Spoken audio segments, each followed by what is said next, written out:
네, 여러분 안녕하세요. 2차 시 시작하도록 하겠습니다.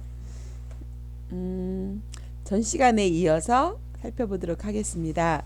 자, 의사소통의 종류, 아까는 기능에 대해서 우리가 알아봤는데요. 여러분, 의사소통의 종류에는 두 가지가 있습니다. 뭐가 있을까요? 자, 첫째는 언어적 의사소통이 있습니다. 우리가 늘 언어를 사용하잖아요. 말의 음성, 그다음에 높낮이 뭐 등등 우리가 말로 하는 말투 뭐 이런 언어를 사용하는 언어적 의사소통이 있고요. 그리고 두 번째는 비언어적 의사소통이 있겠죠. 그 제스처라든가 뭐 몸짓의 여러 가지 부분이 있겠죠. 이 언어적 의사소통과 비언어적 의사소통이 있는데 여러분 이 두 가지 다 중요하지만 더 강력하게 상대방한테 와닿는 것이 어떤 거일까요? 비언어적 의사소통이라고 할 수가 있겠죠. 제가 이제 많은 사람들을 상담하고 또 교육하고 또 이런 것들을 이렇게 하다 보면 음, 많은 사람들이 그 얘기를 해요. 저는요, 우리 남편의 말투가 너무너무 싫어요. 이 말투만 고쳤으면 좋겠어요. 이 얘기를 해요. 마음에는 진심이 있는데 말투가 이렇게 항상 기분이 나쁘대요. 그래서 이제 갈등이 생기는 그런 과정이 있더라고요. 그래서 얼마 전에는 결혼 기념일이라고 부부가 오신 거예요. 아니, 결혼 기념일 날 왜 레스토랑을 가서 맛있는 음식을 먹든가, 좋은데 여행을 가든가 하셔야지 여기로 오셨습니까? 이렇게 말했어요. 그랬더니 그분이 그러는 거예요. 부인께서 하신 말씀이 저는요, 맛있는 거 먹고 좋은 데 가는 거보다요, 제가 15년을 결혼 생활을 했는데요, 가장 바라는 건 우리 남편의 말투 이것만 고쳤으면 좋겠어요. 그래서 제가요, 상담 받으러 가자고, 부부 상담 받으러 가자 그래서 오게 됐어요. 하고 말씀하시는 거예요. 그래서 무슨 일이신데요? 구체적으로 말씀해 보시겠어요? 라고 얘기를 했더니 저희 남편은요, 꼭 말을 할 때 첫말에 그건 아니고, 그건 아니고를 첫 문장에 넣는다는 거예요. 그건 아니고를 넣다 보니까 뒤에 무슨 말을 해도 거기서 기분이 팍 상한다는 거예요. 그래서 이거를 고치고 싶다고 이렇게 오셨던 그런 경험이 갑자기 생각나네요. 그리고 어떤 분은 누가 전화를 하거나 이렇게 얘기를 하면 왜를 먼저 넣어요. 왜? 왜? 마치 수사관처럼 캐묻기를 넣는 거예요. 그러다 보니까 이분의 언어적 의사소통 방법에서 상대방의 감정을 상하게 하는 아주 감정이라는 건 아주 세심하고 아주 미묘하잖아요. 아까 배운 것처럼 손도 이거랑 손만 이거 다르듯이 그래서 우리가 일상적으로 내가 사용하는 의사소통, 언어적 의사소통이 방법은 어떤가? 그리고 비언어적 의사소통 방법은 어떤가? 이거를 성찰해 보는 거고 내가 나를 저번에 우리 배웠잖아요. 내가 아는 내가 있고 내가 모르는 내가 있어요. 내가 보이는 내가 있고 내가 안 보이는 내가 있다는 거예요. 그래서 우리가 상대방과 소통하고 또 상대방에게 조언을 듣고 이런 여러 가지를 통해서 자기 자신을 성찰하고 성숙해가는 과정이다라고 하는 거죠. 그래서 사실 우리가 이거 사이버 강의를 통해서 강의를 듣는 것은 지식은 늘 수 있지만 사람과 사람 사이의 눈빛을 보고 그쵸. 몸짓을 통해서 서로 교감을 하는 그런 관계를 형성하는 이것이 너무 중요합니다. 그래서 여러분들 우리가 얼른 얼굴을 뵙고 서로 교감하면서 주고받는 소통을 통해서 정말 행복하고 원만한 관계를 통해서 우리가 성장해 갈 수 있는 그런 소통이 되면 좋겠다라는 바람을 저는 갖고 있습니다. 여러분도 그러시죠? 자, 그렇다면 지금 언어적 의사소통과 비언어적 의사소통에 대한 아주 구체적인 거, 아주 구체적인 이야기를 하신 학자가 있어요. 메라비안이라고 하는 학자가 이렇게 의사소통에 대한 걸 정말 깊이 연구를 하신 거예요. 그분이 연구한 걸 갖고 우리가 한번 생각해 보도록 할 테니까 여러분도 자기 자신을 한번 살펴보세요. 자, 메라비안이라고 한 학자는 의사소통의 요소는 시각적 요소가 있고 음성적 요소가 있고 언어적 요소가 있다. 이렇게 이야기를 했습니다. 자, 시각적 요소는 그쵸? 눈에 보여지는 거잖아요. 55%를 차지한다라고 이야기를 했습니다. 자, 55%를 차지하는 시각적 요소는 뭐예요? 자, 여러분, 눈 맞춤이라는 거예요. 여러분, 눈을 맞춘다. 여러분, 누구랑 대화할 때 눈과 눈을 보고 대화하세요? 안 보고 쉬고 대화하세요? 예, 우리가 시각적 요소와 음성적 요소도 이 두 가지는요, 뭐를 말하냐면 이거는 언어적 의사소통이에요. 그리고 음성적 요소는 38%를 차지해요. 그리고 음성적 요소죠. 이거는 죄송해요. 수정할게요. 비언어적 의사소통이에요. 비언어적 의사소통.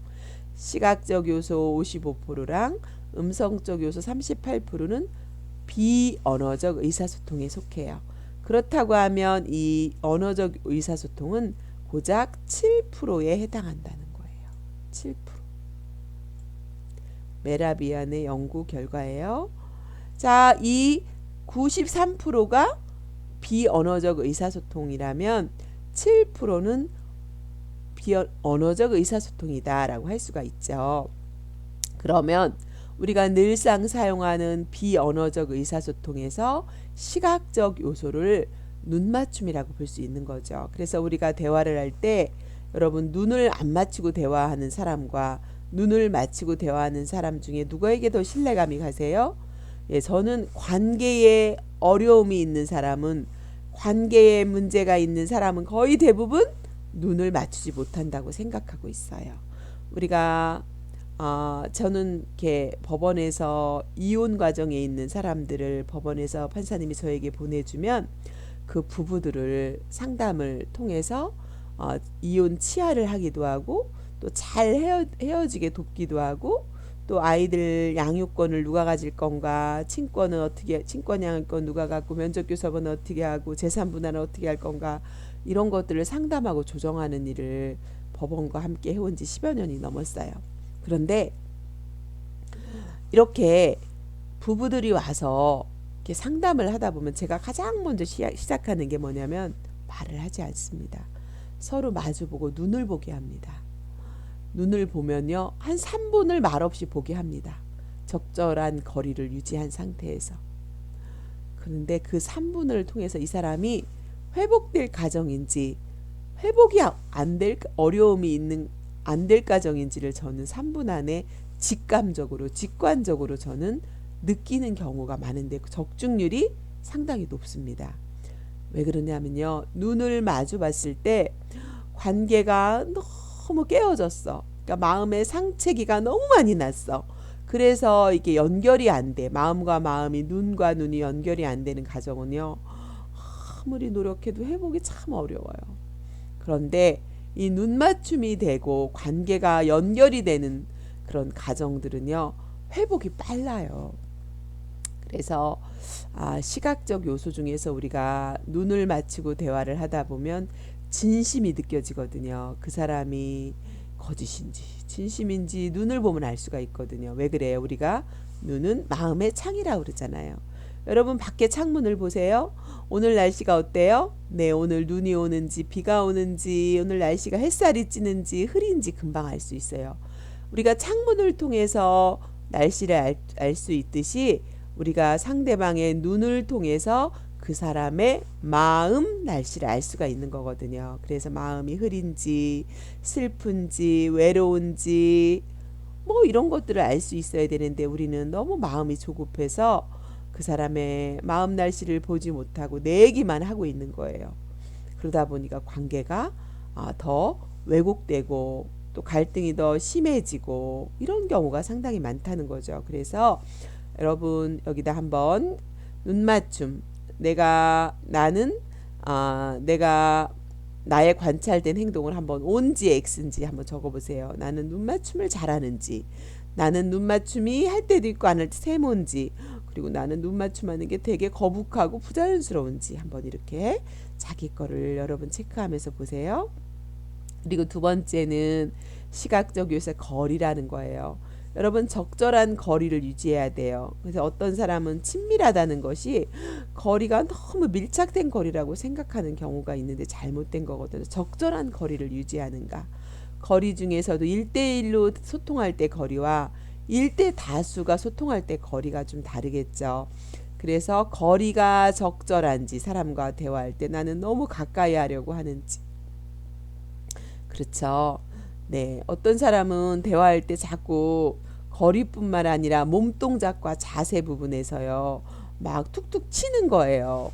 막 스킨십을 한다든가 어깨를 두드린다든가 막 이렇게 손을 만진다든가 이런 몸동작과 자세를 하는 그런 사람도 있습니다. 예, 친밀감의 표시라고 하지만 최근에는 그런 것이 또 불쾌하다. 나는 친밀감이라고 했는데 상대방은 불쾌하다. 그래서 그것이 막 성희롱으로 이렇게 되는 경우도 있습니다. 그래서 우리가 적절한 상대방과의 거리를 두고 상대방이 원하느냐 원치 않느냐 나 혼자만 원해서 되는 게 아니라는 거죠. 이런 부분들도 중요하다고 할 수가 있겠습니다. 적절한 거리를 유지하느냐 하지 않느냐 체크해 보시고요. 세 번째는 얼굴 표정입니다. 여러분 누가 나하고 대화하는데 너무너무 슬픈 얘기를 하는 거예요. 그런데 막 너무 슬픈 얘기를 하는데 그 사람의 얼굴 표정을 보니까 너무 무덤덤하고 자기 얘기를 하는 것 같지 않게 이렇게 얼굴 표정이 있어요. 그러면 어때요? 그 사람의 생각과 감정과 언어가 불일치하는 거거든요. 그래서 우리가 보편적으로 사고와 감정과 행동이 일치할 때 유쾌하고 통쾌한 그런 의사소통을 한다라고 할 수가 있는데 이게 너무 달라요. 말하는 거 다르고 얼굴 표정 다르고 그쵸 생각 달라요. 그러면 이거는 불일치한 소통을 한다라고 볼 수밖에 없거든요. 그래서 진실성이 느껴지지 않는 거예요. 나는 이 시각적 요소 중에서 얼굴 표정은 어떤가? 또 내가 잘 모른다면 상대방이 나의 모습을 보고 피드백을 받아보는 것도 좋겠죠. 그 다음에 몸의 방향입니다. 어떤 사람이 헤어지는데 안녕히 가세요 인사를 하는데 그쵸? 반은 반대쪽을 보고 인사를 해요. 그러면 어때요? 저 사람이 마음이 조급하구나 이렇게 우리가 느끼잖아요. 그래서 몸으로도 말하는 거예요.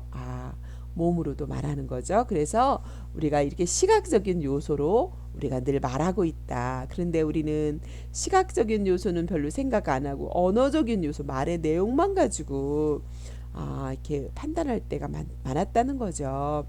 그래서 오늘 이 패러다임, 의사소통의 패러다임을 재구조화하는 그런 시간이 되었으면 좋겠고요. 가장 중요한 것은 나 자신을 한번 살펴보는 게 더 중요하겠죠. 자, 두 번째 무슨 요소가 있을까요? 음성적 요소가 아까 38%라고 했습니다. 자, 여러분 음성적 요소가 뭐가 있어요? 목소리의 크기가 있죠. 자, 여러분 우리가 사이버 강의를 매주 들으시면서 여러분 뭐 6분 또는 7분들의 교수님의 목소리를 들으실 거예요. 여러분 어떤 분 목소리는 되게 편안하게 들리고 다정다감하게 들리고 어떤 분의 목소리는 어때요? 되게 막 급하게 들리기도 하고 막 속도가 너무 빠르기도 하고 여러분이 목소리의 크기 또 목소리가 크기도 하고 그래서 막 거스르기도 하고 너무 작아가지고 강의 듣기가 막 너무 막 에너지가 힘든 경우가 있죠. 네, 우리가 적절한 목소리의 크기가 중요합니다. 편안하게 들을 수 있는 볼륨. 어떤 건 우리가 볼륨이 작아서 올려야 되는 것이 있고 어떤 것은 볼륨이 너무 커서 그쵸 좀 줄였으면 좋은 볼륨이 있잖아요. 그리고 사람과 사람끼리 대화할 때도 목소리의 크기를 적절하게 하는 거. 제가 아는 어떤 분은 막 싸우고 가는 사람 같아요. 그분만 나타났다면 막 마치 막 싸우는 사람 같이 목소리가 커지는 사람이 있어요. 그러면 상대방에게 우역감을 주고 상대방이 편안하게 자기 얘기를 할 수 없는 분위기를 만들어 버리는 경우가 있단 말이죠. 그래서 여러분 우리가 대화할 때 적절한 볼륨을 가지고 대화할 수 있는 거. 저는 목소리가 처음부터 막 큰 사람은 왠지 뒤로 물러나고 싶더라고요. 여러분도 그러시지 않으세요? 그래서 목소리의 적절한 크기가 음성적 요소에서 중요하다라고 하는 거죠. 자, 두 번째는 말하는 속도입니다. 여러분 아까도 제가 말씀드렸지만 말하는 속도가 너무 빠르거나 말하는 속도가 너무 느리거나 뭐 이렇다면 어떻게 해요? 답답함을 느끼게 될 수 있겠죠. 그래서 말하는 속도가 적절할 때 우리가 누군가하고 주거니 받고니 소통을 할 때 편안하게 소통을 할 수 있다는 거죠. 그리고 세 번째는 유창함입니다. 어떤 사람은 똑같은 말인데도 막 너무 맛깔스럽게 재미나게 막 이렇게 이해가게 이렇게 말하는 유창하게 말하는 사람이 있어요. 그러면 막 그 사람하고 대화할 때는 막 뭐 집중이 돼요. 막 몰입이 돼요. 막 시간 가는 줄을 몰라요. 지루하지 않아요. 그쵸? 여러분 이렇게 말할 수 있다면 얼마나 좋겠어요? 자, 그래서 이렇게 음성적 요소에는 유창하게 말할 수 있는 것도 포함됩니다. 그 다음에 네 번째는 정감입니다. 똑같은 표현을 해도 정감 있게 대화를 하느냐 안 하는 거죠. 저는 제가 저번에도 말씀드렸는지 모르겠네요. 우리 아이가 있는데 우리 아이가 엄마를 부를 때 달라요. 엄마 이렇게 부르는 거랑 엄마 이렇게 부르는 거랑 너무 다른 거예요. 그러면 저도 모르게 왜 이렇게 또 다정하게 나가더라고요. 그래서 우리가 사람의 마음은 정말 비슷한 것 같아요. 그래서 우리 옛말에 가는 말이 고와야 오는 말이 곱다 이런 말이 있지 않습니까? 그래서 우리가 사람과의 관계에서 별건 아니지만 우리가 정감 있게 말하려고 하고 정감 있게 다가가려고 하고 이런 부분이 참 중요한 것 같아요. 저는 여러분께 얼굴을 못 뵈서 너무 뵙고 싶은데 여러분 중에서 이번에 스승의 날 되게 정감 있는 문자를 받았습니다. 스승의 날 교수님 저는 교수님 얼굴을 한 번도 뵙지는 못했지만 교수님 사이버를 통해서 다정다감하게 이렇게 말씀해 주시는 교수님을 얼른 보고 싶어요 하고 우리 선생님 중에 한 분이 저한테 아주 다정다감한 문자로 저에게 그쵸 비언어적으로 문자로 저에게 소통을 하셨더라고요. 그래서 저도 답장을 했습니다. 저도 선생님 이렇게 말씀해 주셔서 너무너무 감사하고 보고 싶고 저도 얼른 보고 싶다고 제가 답장을 했던 기억이 이 정감을 부분을 하다 보니까 떠오르네요. 그것이 뭐예요? 우리가 꼭 말로만 아니더라도 우리가 사이버 공간으로 만났지만 SNS를 통해서도 이렇게 주거니 받거니 하면서 정감 있는 교류를 할 수 있다는 거죠. 예를 들면 그래서 이렇게 우리가 자기를 표현하며 사는 거거든요. 알게 모르게 그쵸? 그래서 이게 음성적 요소가 이 정감 있는 언어라고 할 수가 있습니다. 자, 그 다음에 언어적 요소가 있네요. 자, 우리가 그동안 이 언어적 요소에 많이 몰입하고 소통을 했을 겁니다. 자, 첫 번째는 문장 끝맺기입니다. 네, 했습니다. 했어요.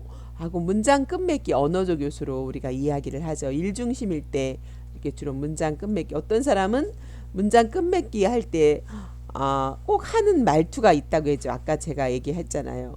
그건 아니고 이런 것처럼 문장 끝맺기 할 때 꼭 뭐 헛기침을 한다든가 뭐 등등 하는 분도 있고 자기만의 특유의 문장 끝맺기 할 때 그런 요소가 있죠.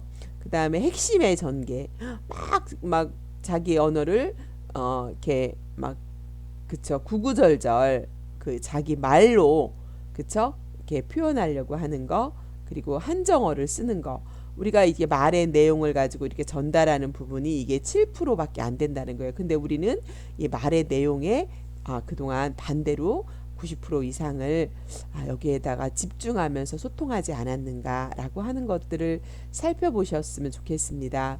그래서 여러분이 살펴보신 이 모든 것을 가지고 내가 다르게 한다면 내가 앞으로 어떻게 하면은 조금 더 관계에 있어서 행복하고 성장하는 소통을 할 것인가 라고 하는 부분을 여러분들이 한번 자기 걸 점검하고 또 다르게 하는 부분을 한번 여러분이 메모해 보시면서 우리가 이렇게 나와 상대방의 관계를 통해서 행복하고 원만한 인간관계 그래서 가장 힘든 게 사실은 관계라고 하는데 이 관계라고 하는 것은 뭐와 연결되어 있다고요?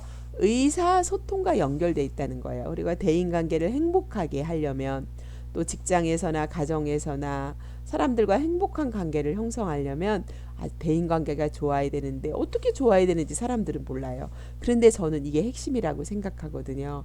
이 부분이 된다면 눈을 보고 이야기를 하고 좀 기다려주고 좀 거리를 적절히 유지하고 이게 저는 존중과 배려라고 생각해요.